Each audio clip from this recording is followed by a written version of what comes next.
गारि एक्सिडेन्ट जानाय कनबय बिस्वजित दैमारी सारनि कनबय गारिया एक्सिडेन्ट जानाय नोंथांमोना नुखाबाय गोबाङा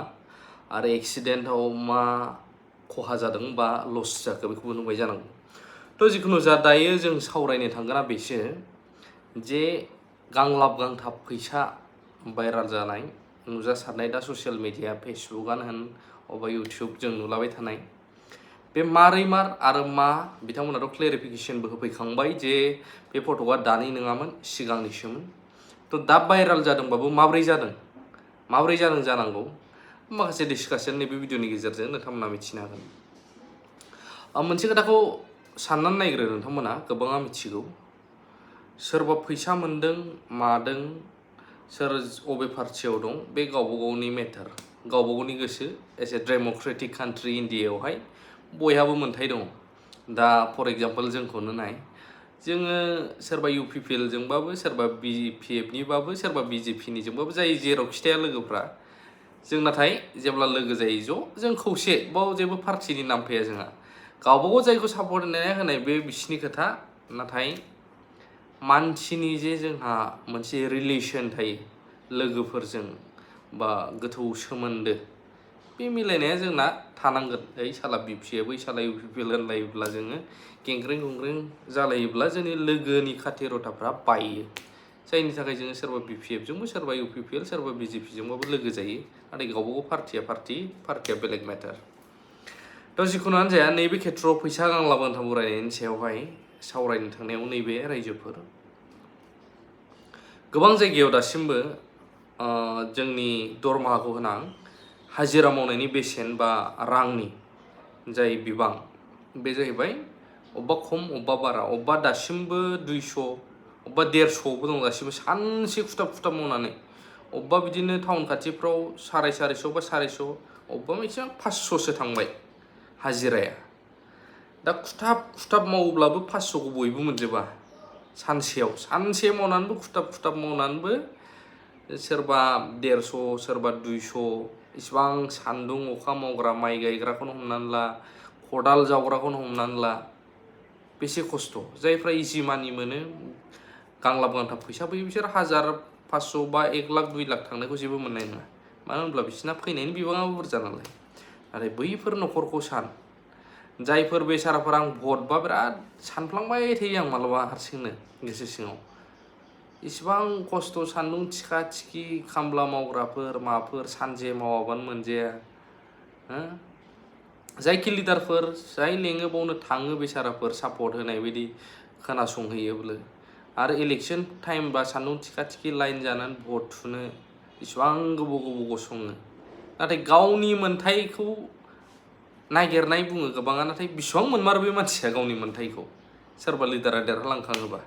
फिन उनाव बक्सि जाबावनांगौसो जायो नों उमुखसोमोन आंनियाव भट होआखै बेबायदि।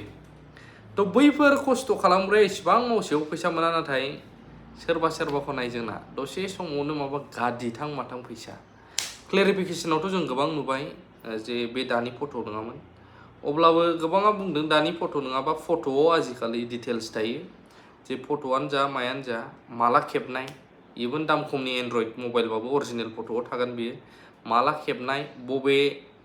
थारिखआव बा बबे अक्ट'आव बबे खालाराव बेजों लोगोसे बबे टाइमाव बे अरिजिनेल फट'आव खेबनाय थायो।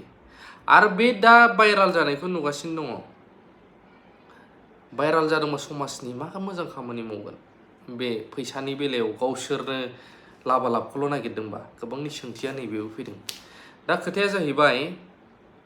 गांलाब गांथाब फैसा दा गांलाब गांथाब फैसायावहाय गोबाङा मोनदोंबा मोजांसो जोंनि थाखाय सोरबा जोंनि बर'फोरनि गेजेराव फैसा मोनदों डेभेलप जादों सोरबाया बे जोंनि थाखाय मोजांसो। नाथाय बै गोरिब गुन्द्राफोरनिफ्राय जाय समावहाय खामानि मावगोन होननानै थाखा पावाराव फैखाङोब्ला एभेलेबल जाबाय गाव गावनिखौल' नायबाय सेल्फिश टाइप जिखुनु पार्टिखौनो बुंगोन दे आं बयबो पाब्लिकआ थाखा फैसाखौल' आसा खालामा थागोन खायफा न'खरनि थाखाय नांगौ जायो बयहाबो नाथाय खायफा ओरैबायदिबो थायो मोनसे रिलेसन बिल्ड आप खालामनाय थाखा फैसाजोंल' नङा मोनसे बोरै मोजां कमिउनिकेसन खालामो जोंनि लिडारफोरखौ लिडारनि न'खरनि मानसिफोरखौ जों नुयो दासिमबो मालाबा बायद'बो जागोन बुंनांगौ नोंखौ मानसि बायदि गयनोखौनो खालामा दानिफ्रायनो आरो देरहाबाथ' माबायदि जाबावगोन नों बा सोरबा थांब्लाबो नाथाय गावनि नांगौ समाव नोंनि गामियाव गाव बिहैयोब्ला भट बिहैयोब्ला नोंखौ खुलुमगोनबो आथिंबो हमगोन बेबायदि जानानै दङ थ' बेबायदि दा जिखुनुआनो जाया खोथाया नैबे खोथा डिआर नाब्ला सारमोननि खोथाखौ सोर बेसेबां सानबावो सेन्ट्रेल जेलाव थानाय दाब दाब जेलाव थानाय हमजानायफोरखौ दा जायफ्रा केस सोलिगासिनो दङ सोर साबैसे थांबावो बा सानबावो आं फैसानि खोथाखौ बुंगासिनो दं बे गांला गांथाम फैसानिया मानो जादों दा गामि गामि थाङोब्ला जोङो थारैनो सोंमारनो रोङोना जे रन्जन दैमारि सारमोना माला गगोन मा सानदों नोंसोरो गगोनल' सावरायदोंल' होनो थ' बेबायदि थ' जिखुनुआनो जाया नैबे भिडिअ जायफ्रा नुगासिनो दंमोन सोरबा क्लेरिफिकेसन होफैफिनदों सोरबा क्लेरिफाइ खालामदों जे बे दानि नङामोन उमुगनिमोन उमुग दिननि एक्सेट्रा थ' जिखुनुआनो जाया नाथाय खोथाया बेसो भाइराला मानो जादों जानांगौ बियो बेथ' बिसिनि गेजेराव थानाय प्राइभेट फट'सोमोन जे फैसा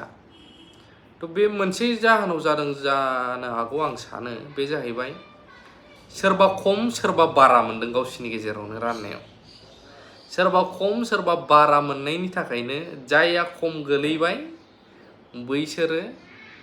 फट'आथ' दंखायो ओरै गावसोरनो लिक खालामलायबाय बे नुजासारबाय नै बिदि जादों जानो हागौ आरो मोनसेया जाबाय खम बारानि थाखाय बे दावराव दावसि जाखागोन आरो मोनसेया मानि थाखाय जाबावनो हागौ दा मोनसे गोदान फैफिनबावबाय बेखौ नोंथांमोना गोबां नुदोंदां दायो बे फैसानि भाइराल ना फैसा जाखांनायनि उनाव दा मेसेजनि भाइराल फैसाजों लोगोसे मेसेजफोर बेबायदि भाइराल जागासिनो दं गोबाङा शेयार खालामलायगासिनो दं फेसबुकफोराव थ' इलेक्सन जोंहा बिसायख'थियाथ' दंबावो नै दा क'क्राझार समस्थियाव जोंहा नोंथांमोना सोरखौ सायख'मारगोन कमेन्टखौ होलाय आरो आं बेखौबो नायनो लुबैदों कमेन्ट नायगिरिफोर भिडिअखौ नायनायनिफ्राय बांसिन कमेन्टखौ बारा नायो नालाय सोर सोरखौहाय बोरै मा बुंलायो कमेन्टजों कमेन्ट रिप्लाइ होलायलाय गावजों गावनो बोरै सोरनि बुंनाया बिबुंथिया माबायदि सोरखौबा एसे नेगेटिभ मोनदोंबा गावजों गावनो रिप्लाइ होलायनो हागोन नैबे भिडिअनि गेजेरजों आं बेखौ बुंबाय आरो नोंथांमोननि बायदिब्ला मानो बोरै जाखो बिदि गांलाब गांथाब फैसाया नंमारगौना नंमारामोन बेखौबो एसे अन्नानै कमेन्ट होबानो जाबाय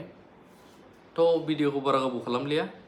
बेखिनियावनो दोनथ'नोसै थेंक इउ भेरि माच फर वाचिं लाभ इउ अल थ' आं दायो खिथानोसै नोंथांमोननो बे आर्टआ सोरनि मानगोनां बwrwi सारनि आर्ट बेफोरो माबायदि नुदों